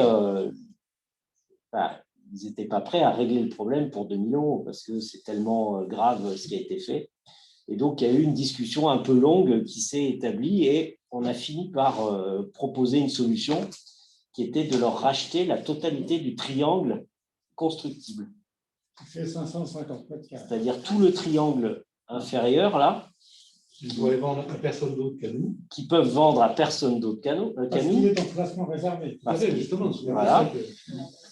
Et que, voilà, c'est assez compliqué à démêler ces trucs-là, et que le coût global, de toute façon, de l'affaire des 12 mètres carrés, potentiellement, pouvait nous coûter de l'ordre de, tout compris, de 20 000 €. On a trouvé un arrangement qu'on vous propose ce soir, qui est de racheter la totalité de ce triangle dans lequel il y a les 12 mètres carrés, ce qui règle et éteint le problème, pour 25 000 €. Voilà. Pour information, 550 mètres carrés à 170 € le mètre carré, ça fait 93 500. Quasiment 100 000. Quoi. Là, ça nous permet d'acheter un truc pas trop cher et qui servira un jour à l'école. Clairement. Ça peut agrandir la cour, vous comprenez ? De fait, on peut déplacer la barrière. Si on l'achète, on peut déplacer la barrière. Déjà. Et si besoin un jour, on peut y mettre une construction, quelle qu'elle soit, puisque c'est constructible pour la commune. Donc voilà la négo qu'on a fait.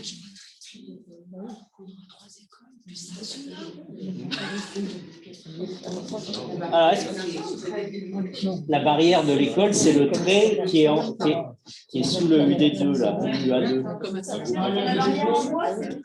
Aujourd'hui, elle est là, la barrière. En fait, vous le voyez parce que vous voyez que la barrière, elle n'est pas droite et elle s'infléchit vers le bas quand elle va vers la maternelle. Et c'est là où, manifestement, ils ont un peu mangé les mètres carrés. Bon, voilà la proposition à laquelle on est allé. Donc, on a signé 2 documents. Et c'est pour ça qu'on se retrouve... Un point important aussi, on a aussi négocié de payer en 2 fois, sur 2 années. Voilà. Ouais, enfin alors après, il faut voir les margoulins qu'on avait en face, c'était assez compliqué. Bon, on a réussi à se parler intelligemment. Alors, par contre, on paye les frais de bornage et de notaire. Voilà. Comme acheteur. Donc, du coup, il y a deux choses à voir. La première chose, c'est que, comme on a dû gérer ça un peu en urgence, il faut valider le protocole qu'on a signé avec eux et le médiateur pour la mise en place de la médiation judiciaire. Donc ça, c'est une opération qui nous coûte, je ne sais plus combien, 300 ou 600. C'était partagé les 600 ou c'est chacun, je ne me rappelle plus. On a dans le texte, on a le protocole dans la pochette. Tiens. Donc pour le plan. Donc, il y a le protocole de médiation à valider et ensuite, donc c'est 600 € Et 200 €. Alors, les honoraires du médiateur s'élèveront à 600 € pour ces pour 2 réunions de médiation, payables en début de médiation, et 200 € sur la mise en fin de médiation. Mais c'est divisé par 2, c'est quoi? Ces honoraires sont partagés par moitié entre les deux. Voilà, donc c'est 300 € de coût pour nous. 400. Parce qu'il y a 600, 600, 200. Non, je crois que les 200, c'était parce qu'il y avait une règle de paiement en plusieurs fois. C'est au global 600 divisé par 2. C'est ça? Bon, je crois que c'est ça. Donc, en gros, il y a un protocole qui nous coûte 300 € sous réserve de le relire. Donc, ça, c'est le premier document qu'il faut valider. Et le deuxième document, donc, on a signé un protocole qui décrit l'opération que je vous ai expliquée, qui explique aussi que cette proposition, elle est recevable que si le conseil municipal approuve l'opération qu'on vous a expliquée avec Laurent. Et si le conseil municipal ce soir l'approuve, lors de ce conseil, à ce moment-là, eux, ils retireront c'est pas une plainte, on appelle ça leur requête auprès de leurs opérations judiciaires auprès du tribunal administratif. Donc, le premier effet de ce protocole sera d'éteindre l'affaire judiciaire et d'ouvrir la porte à l'achat de la parcelle pour clôturer ce dossier. Voilà. Est-ce que c'est clair pour tout le monde? C'est tout bon? Donc, je vous propose, on fait un lot ou vous voulez le faire séparément? Du coup, en termes de calendrier, on va voter la mise en place d'une médiation qui, en fait, a déjà eu. En fait, c'est comme toujours, pour que le trésorier paye, au titre de mes délégations, on aurait peut-être pu le mettre comme ça, au titre de mes délégations, j'aurais pu le prendre comme ça, mais pour que les choses soient claires, on passe en conseil. Voilà. Et elle a eu lieu quand cette médiation? 3 mois ou il y a... Non, il y a quelques jours. Ça doit être daté sur le document. C'est la semaine dernière.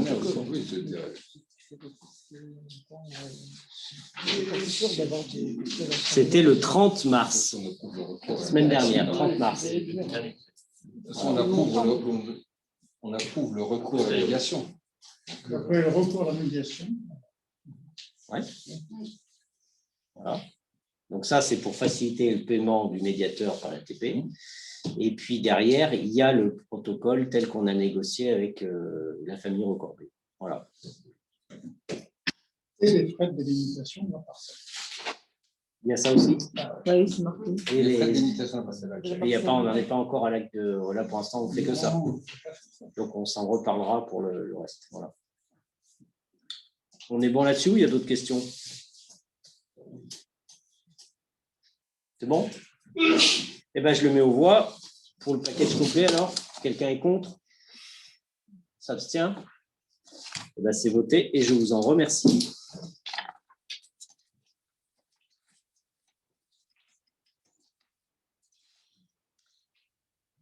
Alors, création du poste d'adjoint technique pour la gestion du gîte et du camping. C'est Anne? C'est Laurie? Laurie. Okay, Anne. Donc, avec le départ d'Isabelle, qui était à l'accueil et qui s'occupait du camping, on a donc créé 2 postes. Un poste qui est occupé aujourd'hui par Yolande et on a créé un autre poste qui est le poste gîte, camping, accueil touristique, on va dire, de façon plus transverse et soutien des tâches administratives pour la commune. Et donc, on recrute une personne qui s'appelle Christophe Quénaud. Dans ce cadre-là, en fait, il faut créer le poste puisqu'il est nouveau sous cette configuration avec 28 heures par semaine pour assurer ces différentes missions. Voilà. Et il rentrera le 15 avril. Et c'est toujours des contrats à durée déterminée? Oui, c'est un contrat à durée déterminée. Et ça, c'est pourquoi en fait c'est toujours des contrats à durée déterminée? Parce que là, on est sur un poste avec une activité qui est fluctuante. Aujourd'hui, ça fonctionne, mais bon, après, on ne peut pas dire que sur ce poste-là, ce soit forcément pérenne, en tout cas, dans les missions qu'on a délimitées. Il évoluera même sur un poste peut-être plus complet, qui sera 35 heures. Peut-être qu'on mettra d'autres choses dedans. Donc, pour l'instant, on démarre. Sur cette version-là, on préfère avoir un CDD renouvelable. Et de combien? Là, on l'a mis sur 3 ans. 3 ans. 3 ans, renouvelable une fois, et après on va renouvellement, c'est CDD. Ok. Donc, c'est 6 ans de CDD maximum, et après CDD. Ok. On est bon là-dessus? D'autres questions? C'est bon? Je mets ça aux voix. Quelqu'un est contre? S'abstient? Eh bien, je vous remercie. Dernier point de l'ordre du jour, projet de développement d'une centrale hydroélectrique sur l'Avance. Alors, de quoi il s'agit? Il y a une société qui se propose d'étudier un projet hydroélectrique en partant exactement de chez Basso, où il ferait une prise d'eau.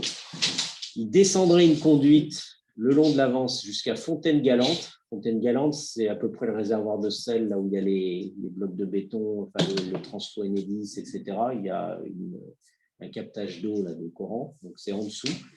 À partir de cet endroit-là, ça partirait dans les champs et ça descendrait en direction du pont de Vence, à la limite Coran-Quai, où là, ils turbineraient le tuyau. C'est ça leur projet. Pour faire un projet comme ça, ils ont besoin déjà de l'accord des propriétaires. Alors, il n'y en a pas qu'un, hein, c'est les propriétaires à la station de départ, les endroits traversés et le poste d'arrivée. Tout le cheminement de l'ouvrage. Il faut que tous les propriétaires, s'il y a un propriétaire qui ne veut pas, ça ne passe pas. Donc ça, voilà, c'est un premier élément. Le deuxième élément, donc ça, a priori, ils avanceraient positivement, c'est-à-dire qu'il n'y aurait pas de grosse opposition de principe. Ensuite, ils ont besoin, c'est pour ça qu'ils nous interpellent, d'un avis de principe de la mairie pour savoir si on est totalement opposé, plutôt pour, si c'est, voilà, quel est notre sentiment sur ce projet. Derrière, ils ont plein d'autres choses à faire parce que c'est des ouvrages qui nécessitent l'autorisation de l'État, du bassin de l'eau, qui nécessitent des autorisations de tous les côtés, un plan d'impact, des mesures environnementales, voilà, le parc de Chartreuse est sur le coup, enfin, il y a tout un environnement qui doit être mobilisé pour peser le projet. C'est 4 ans d'études. Ouais, voilà, ça peut prendre des années quoi, pour arriver au bout de tout ça. Ça peut prendre des années, mais… Une année de regard sur, voilà. Pour avoir les chiffres, pour avoir les comptages sur l'eau, une année pour l'autorisation auprès de la déclaration sur l'eau, une année d'enquête publique diverses et variées, et puis ça avec les petites variables diverses et autres. Voilà. Donc là, ils sont au tout début de l'affaire. Ce n'est pas du tout sûr que ça arrive à la fin de l'opération. Moi, j'avoue que je suis un peu sceptique par rapport au débit d'eau qui existe aujourd'hui, parce qu'on voit que dans le temps, le débit de l'eau dans l'Avance, il est plutôt pas à la hausse. Hein. Je crois qu'il a baissé à peu près d'un tiers. Que les moments où on voit les cailloux à sec, moi, je le trouve plus important qu'avant. Enfin, tout ça, peut-être, va les faire réfléchir sur leur projet. Mais en tout cas, ils ont identifié cette possibilité, donc ils souhaitent l'évaluer. Donc pour l'évaluer, ils demandent notre avis, ils demandent l'avis des propriétaires, ce qui a été partiellement fait, mais ou complètement, je ne sais pas. Et Partiellement, j'ai compris sur la présentation vidéo qui nous a fait hier. Ouais. La grosse masse, ils savent. Oui, voilà. L'avantage qu'ils ont, c'est qu'ils utilisent pas mal les chemins communaux, donc le plus gros, la plus grosse personne à contacter, le plus gros ayant droit, c'est la commune de Coran. Ouais. C'est un métro. Ouais, après, c'est le chemin. Ouais. Après, c'est le chemin communal, c'est du sentier, c'est oui. forestier. Ouais, voilà. Il y a un chantier qui oui. tourne au champ. Ceux à qui ça va rapporter tout, c'est le métro. Voilà. Alors, la centrale, c'est 200 mètres de chute d'eau. Ça fait qu'ils ils prennent l'eau à un endroit, ils leur mettent 200 mètres, ils le rejettent dans le ruisseau, 200 mètres de dénivelé plus bas, et ils prennent à peu près 300 litres seconde sur un débit estimé à 400 moyens. Et toute la problématique est de savoir pendant une année quel est vraiment le débit moyen et quel est celui qu'ils peuvent reprendre. Parce que dans tous les cas, il y a un débit minimum qui est conservé toute l'année, ils ne peuvent pas descendre tout ce débit.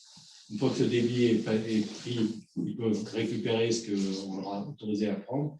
Et une fois que ça déborde ce qu'ils ont leur autorisé à prendre, ça repart sur le ruisseau. On autorise 400 litres, ils ne pourront jamais monter à 500. En fait, il y a un débit réservé au ruisseau, c'est-à-dire que le ruisseau coule toujours et ils sont obligés de laisser couler le ruisseau sur un minimum, qui est le débit réservé qui est calculé par l'État. Tout ce qui est au-dessus de ce débit réservé, dans la limite de ce qui peut passer dans leur tuyau, passe dans le tuyau. Si le tuyau est plein, ça revient au ruisseau. Mais ils sont obligés de garantir un certain débit de toute façon dans le ruisseau. Après, dans ce qu'ils nous présenté l'autre soir, il y a une puissance brute, alors 915 kW, ça ne fait pas grand monde, quoi. Mais en gros, ça produit un peu plus, ça produit 2,6 kg de gigawatts par an. Ça représente un peu plus de ce que nous donner, un peu plus du SAP, quoi, de production verte. C'est le SAP pour donner leur besoin. Après, les choses auxquelles ils en sont vraiment qu'au début, et puis ils disent, bon, c'est une société privée, hein, c'est pas... donc j'ai contacté une autre personne, une autre société pour avoir à peu près savoir ce que ça se présente là-dessus. Je ne vais pas aller le chercher bien. Ancien conseiller. Donc, sur un budget de 3,8 millions, ils trouvent qu'ils sont assez hauts. Leur estimatif de production plutôt optimiste par rapport à ce qui a été vu, quoi.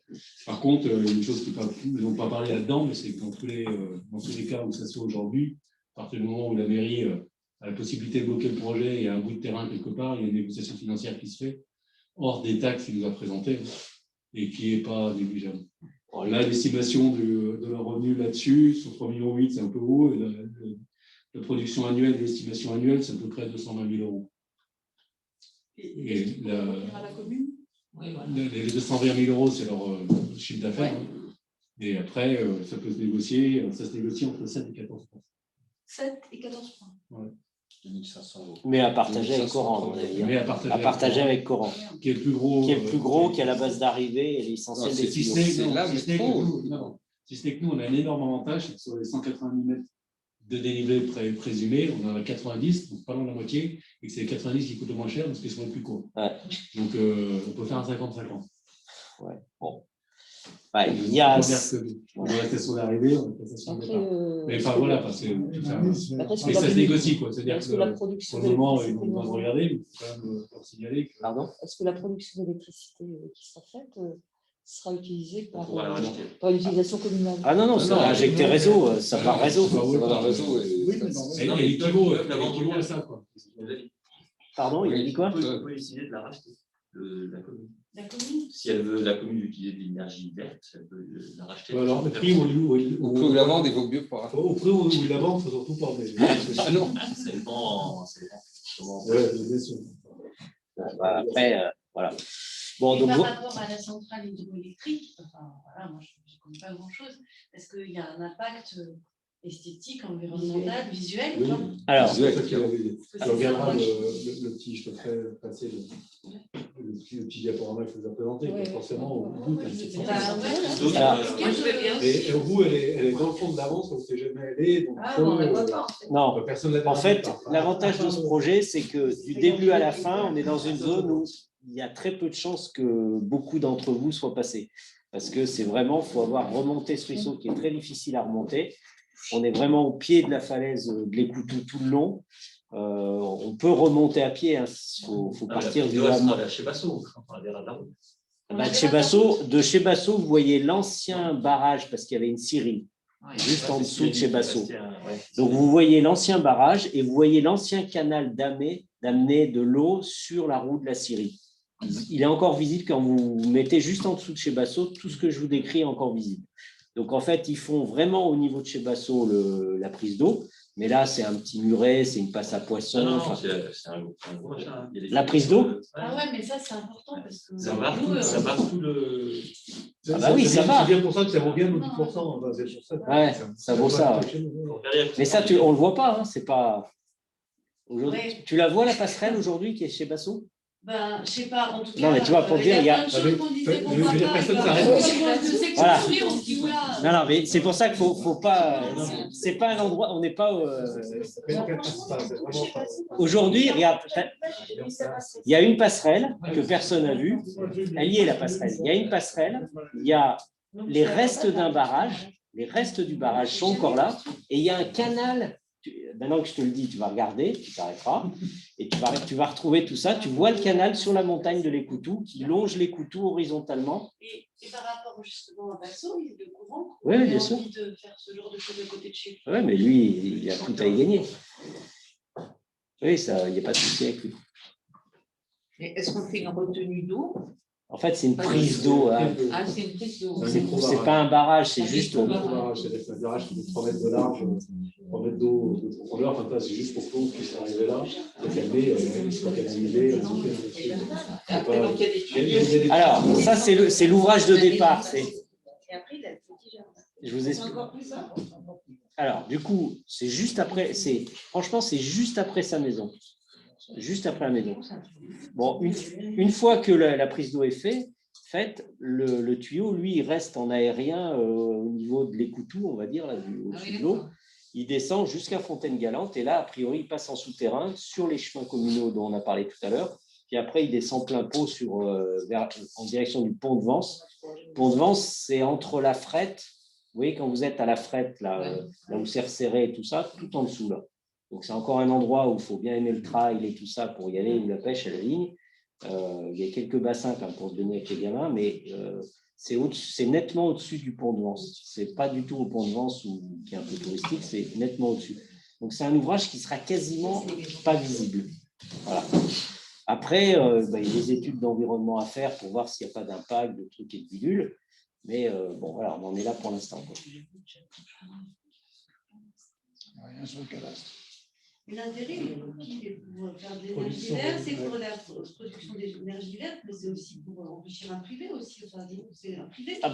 En fait, c'est un investisseur. Parce qu'aujourd'hui, c'est des projets. Combien c'est le projet 3,8 millions. Donc, il faut trouver quelqu'un qui a 3,8 millions à mettre sur la table. Donc, des investisseurs, tu as GEG aussi qui a un projet juste. Alors, GEG, ils ont un projet en ce moment au niveau du pont de Vence. Eux, ils récupéreraient de l'eau qui est concurrent avec celui-là. D'ailleurs, ils ne peuvent pas faire les deux. Ils récupéreraient vers Ils peuvent faire les deux. Si, ils vont faire les deux. L'eau, elle est remise dedans. Elle est remise dans la rivière. Non, mais GEG, il me semble GEG, ils partaient de Fontaine-Galante et ils atterrissaient au pont de Vence. Non, c'est tout sur la commune de Kiel. Non, mais ça, c'est ce que tu as dit, le gars. Non, c'est ce que m'a dit. Ils sont entièrement sur la commune de Kiel. Eux, ils n'ont pas voulu aller justement chez Basso. Moi, les gens de GEG m'ont expliqué, que j'ai rencontré, m'ont expliqué qu'il y avait un problème de concurrence, c'est-à-dire que l'arrivée de l'eau du projet dont on discute ce soir est plus basse que la prise d'eau de GEG. Mais bon, c'est leur problème, hein, voilà. Donc aujourd'hui, vous avez pigé, on n'est pas sur un truc ficelé qui va se faire tout de suite. C'est sur une idée de principe. Pour l'instant, on est au stade de l'étude déjà, mais ce qu'ils veulent savoir, c'est si nous, on est totalement opposés pour X raisons, il vaut mieux leur dire tout de suite parce que ce n'est pas la peine qu'ils fassent des centaines de milliers d'euros d'études pour qu'on leur dise à la fin, nous, on adore ce coin, il y a des trucs ou je ne sais pas quoi, je ne veux pas y aller. Bon, moi, mon sentiment, c'est que par rapport à d'autres endroits où on a protégé le Gué-Mort avec Rivière Sauvage pour pas qu'il y ait de turbinage de fait, alors que là il y a du débit parce qu'on a estimé que c'était environnementalement parlant, ça avait un énorme intérêt. Autant là, on est plus réservé, c'est un truc qui est souvent à sec, où il n'y a pas d'activité, pas vraiment de pêcheurs en dessous, il ne se passe pas grand chose, quoi. Donc c'est un endroit qui n'est pas inutile peut-être à regarder, sachant que cette énergie, c'est quelque part là, bien plus propre que de brûler du bois ou de l'uranium ou je ne sais pas quoi. Et qu'au global, quand on voit aujourd'hui les voitures électriques qui poussent comme des champignons au sapé, les vélos électriques, les pompes à chaleur, les machins et tout ça, il faut alimenter tout ce truc. Hein. Donc, il y a un moment, on peut avoir quelques réserves sur des projets comme ça, mais il faut en avoir d'autres sur d'autres choses. Non, mais ce qui est bête, c'est que voilà. au niveau de la commune, pour finir, ça ne revient pas, quoi. Oui. Comme si ça revenait à la Ah ben après voilà, après si on veut investir, mais c'est un métier quoi. C'est un métier quoi. Après le problème c'est que c'est un métier. On contribue à créer de l'énergie Dans la France, c'est sur un niveau méta, quoi. Oui voilà, nous c'est moralement on se dit que sur la commune, nous, en fait, il y a une entité publique là-dessus qui va être possible. Mais alors pourquoi attendez, un à la fois. Alors là, vous étiez où? C'est sur l'enquête publique. Non, c'est bon? Et on disait juste que si on dit oui, c'est pas pour ça que ça se fera. Par contre, si on dit non, ils iront pas. Exactement. Voilà. Sachant que Coran doit se prononcer aussi. Pourquoi ils interrogent la commune du Sapé pour savoir si, parce que en fait le ruisseau là-bas c'est pas la commune. Non, mais en fait, nous, on a les moyens de... Parce qu'il y a un moment, on va signer un permis de construire, par exemple. On va signer des autorisations, on va faire des autorisations. Il y a une enquête publique. Enfin, si on veut nuire à quelque chose, on a toujours une capacité. Et puis, de mobiliser. Et puis, si vraiment on était contre, moi, je vais appeler tout le monde, je vais faire un braque pas possible et on va bloquer le truc. Voilà. Mais si on est dans une démarche plutôt positive, ou si nous, à notre niveau, on pense que bon, on n'a rien contre, ça peut nous ramener un peu d'argent, on est plutôt pour ou contre, enfin, voilà, on prend notre position, eux, ils se disent, bon, bah, ils ne vont pas me chercher plus de noises que ce qu'ils doivent me chercher. C'est ça leur but ce soir. D'autres questions là-dessus? Après, peut-être que ça ne se fera jamais, peut-être que ce n'est pas cette société qui le fera. Après, effectivement, alors, si nous, on voulait le faire, il faut faire leur boulot, il faut aller voir Coran, il faut aller voir les propriétaires, il faut mettre 3 millions, 4 millions sur la... Voilà, donc nous, c'est réglé, on ne le fera pas. Voilà. Mais ça, la plupart de ces projets, c'est toujours des... De toute façon, là, c'est voter l'étude du projet, c'est pas voter le projet. Ah, mais on ne vote même pas l'étude. En fait, on donne un sentiment. On vote, on dit que le conseil municipal a dit à cette personne qu'il était plutôt favorable à ce projet. Voilà. Alors qu'on n'a aucun droit dessus. À la limite, ils ont le droit de ne pas nous demander notre avis. Après, un jour, on verra arriver un permis de construire et là, on va regarder toutes les pages. C'est tout. Voilà. Et ce n'est pas aujourd'hui parce que David n'était favorable, que tu es obligé de signer le voilà.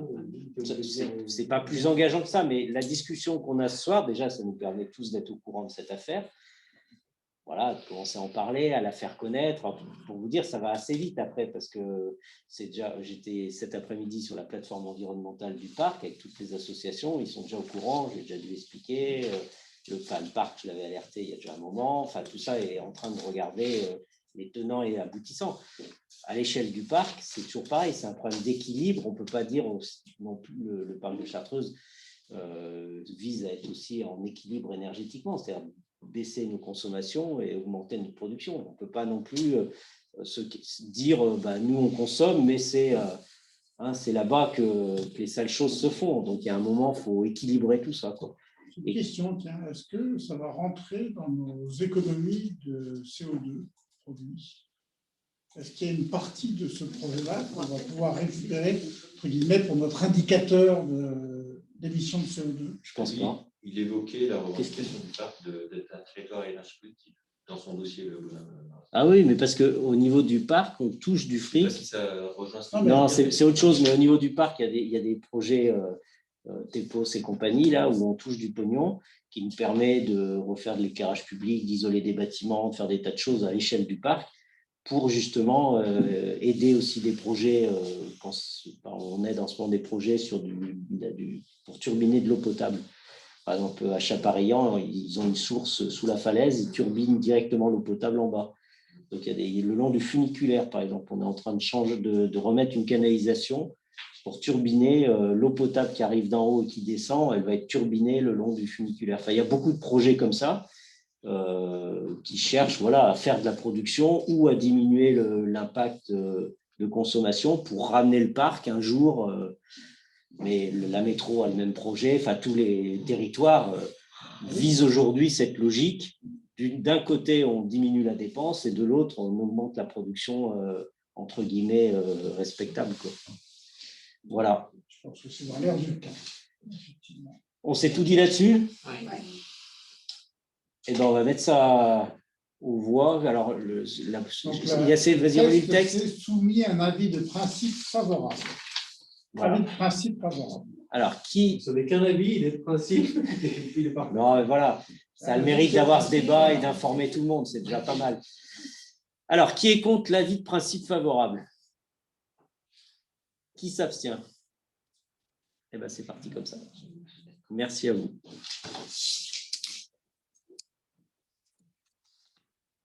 Eh bien, on est arrivé au bout de l'ordre du jour. On a déjà 3 questions diverses, peut-être on vous en rajouterait derrière. La première, c'est sur le prochain conseil qui tombe le jeudi de l'Ascension. Peut-être qu'on pourra partir. Alors, est-ce que... alors, un jour d'avant, c'est peut-être la veille, peut-être qu'il y a des gens... Est-ce que, par exemple, le mardi 11, par exemple, ou le jeudi 20, le suivant est quand? Le suivant est le 10 juin. Donc, on a le choix, je vous fais court, entre le 10 mai, ça vous va? Et celui d'avant, c'est quoi? Le 11 mai. Le 20 mai. Le 20 mai, ça serait Le 20 mai, c'est pas un jour. 3 semaines après. C'est bien, c'est après les prêts. Pourquoi pas le jeudi d'avant, alors le 6? Le 6. Ou l'avant ou après. Et le 12 d'avant. C'est dans 4 semaines. C'est dans 4 semaines? Ouais. On sera a priori encore confiné le 6. Le 6 mai, alors. Le 13, si on est déconfiné, il n'y a plus personne. Tout le monde se bat. Alors, on dit donc le 6 mai, ça vous va? C'est bien, c'est Ça va à tout le monde? Ouais.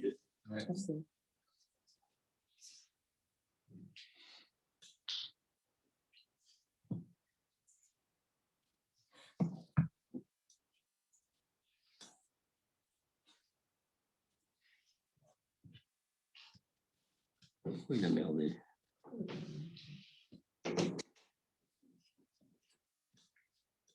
Ah, merdé. Excusez-moi.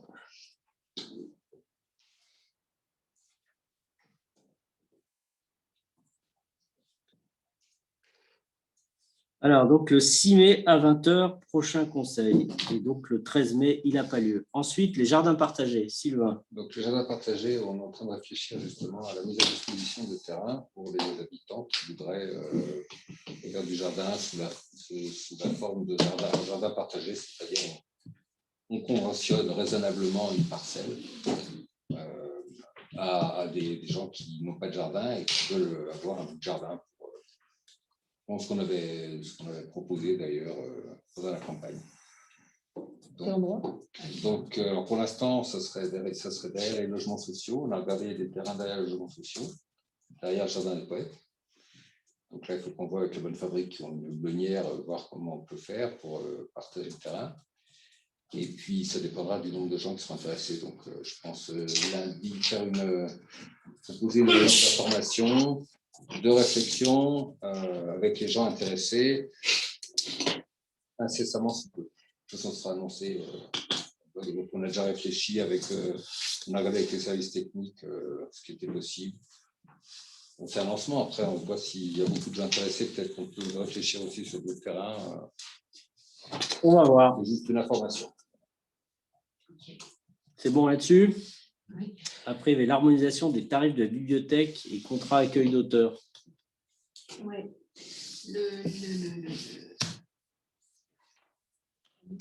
La Tronche, qui est moteur du réseau de la Petite Chartreuse, nous demande de modifier, de faire évoluer nos tarifs pour que les 3 bibliothèques aient les mêmes tarifs.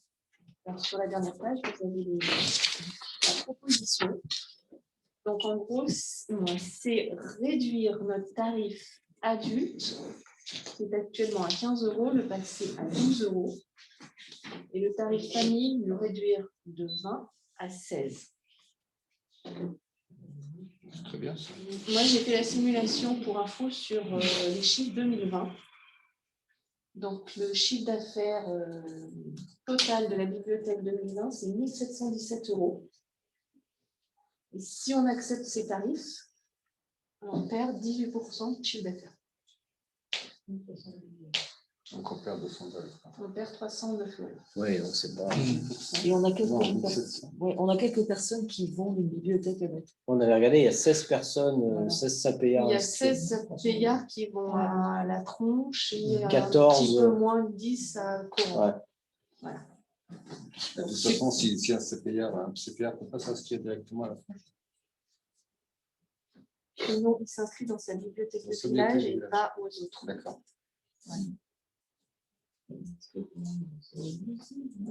Il remet ses livres à la bibliothèque qu'ils ont emprunté. Coran, il s'aligne aussi. Oui, oui, vous avez les que tarifs tout le monde dessus. sur le même tarif. Bah, c'est Bah, très bien. nous, on a Coran. Ah oui, oui, 15 non, €. oui, Coran, le réseau a demandé à Coran aussi de Voilà, s'aligner. c'est ça que je veux savoir. Voilà. Par contre, te dire s'ils ont accepté, Oui, je ne non, sais non, pas. mais c'était juste pour ça. À moins que Florian t'ait l'info, mais. Normalement, oui. Enfin, moi, je fais Donc la on réunion. retrait les normalement, tarifs oui. alors. Bah, ce serait bien. Non, mais normalement, oui. Ils On avaient retrait dit, les tarifs. Et du coup, il faudra les revoter la prochaine fois. Nos Oui, il tarifs. faudra qu'on les repasse en conseil la prochaine fois. Parce que c'est une délib. Ok. Bon, Donc, donc voilà. on avance comme ça. Ça va à tout le monde? Ça marche. Est-ce qu'il y avait d'autres points tant qu'on est tous là? Ouais, moi, je voudrais juste vous rappeler que le 4 juin, il y a le CTM de Fini Libéré qui arrive, ça s'appelle. Le village va être bloqué toute la journée. Donc, j'ai suivi une réunion mardi là, avec la métro. Je vous ferai parvenir un petit compte rendu. Puis, j'avais fait le dossier technique avec le plan. Tous les partis vont être mobilisés. Le village, la route est fermée dès 9 h du matin. Simplement, il y aura possibilité quand même de traverser le village en passant dans le pont du Bouillat, la route qui monte à gauche, le chemin de Loire, ce sera bloqué jusqu'au carrefour du chemin de Loire. Est-ce que le 5 juin, ce sera dégagé? Oui, c'est dégagé à partir de 19 h. Non, parce que le lendemain, il y a la déchetterie mobile qui vient. C'est quel jour? 4. Vendredi, ça va. Vendredi. Alors, Anne, on va peut-être reprendre une partie pour bien expliquer, parce que je pense que la situation SAP, c'est quand même important. Oui, oui. Avec pour l'instant une grosse interrogation, c'est l'éboulement sur la départementale Sarsenat. Donc pour l'instant, on ne sait pas encore si la route sera dégagée à ce moment-là. Peu probable. Ils sont très pessimistes. Ils sont très pessimistes. Et dans ce cas-là, c'est ASO, donc l'organisateur, qui prévoit, qui envisage d'autres possibilités, sachant que forcément l'arrivée sera au Sapet, donc sans la montée. Et moi, j'ai entendu dire qu'ils sont en train d'étudier un circuit dans le Sapé. Oui. L'idée, ce serait, parce qu'en fait, ils arrivent du col de Port. Oui, parce qu'on peut faire ça. Pour l'instant, ils arrivent du col de Port, ils descendent jusqu'au col de Palaki, et là, ils prennent la route de Sarsenat, après, et ensuite, ils remontent. L'idée serait d'arriver directement au Sapet, de prendre le chemin de Loire, descendre pour remonter. Qui raccourcit l'étape. Ils n'avaient rien de bloqué, de rien de. Bah, c'est la métro qui décidera, c'est un peu plus prise de risque. Mais je vous fais un compte rendu, puis Ouais, ok. Autre chose? On est tout bon? Eh ben, merci à tous et bonne fin de soirée. Ne partez pas, on a dit.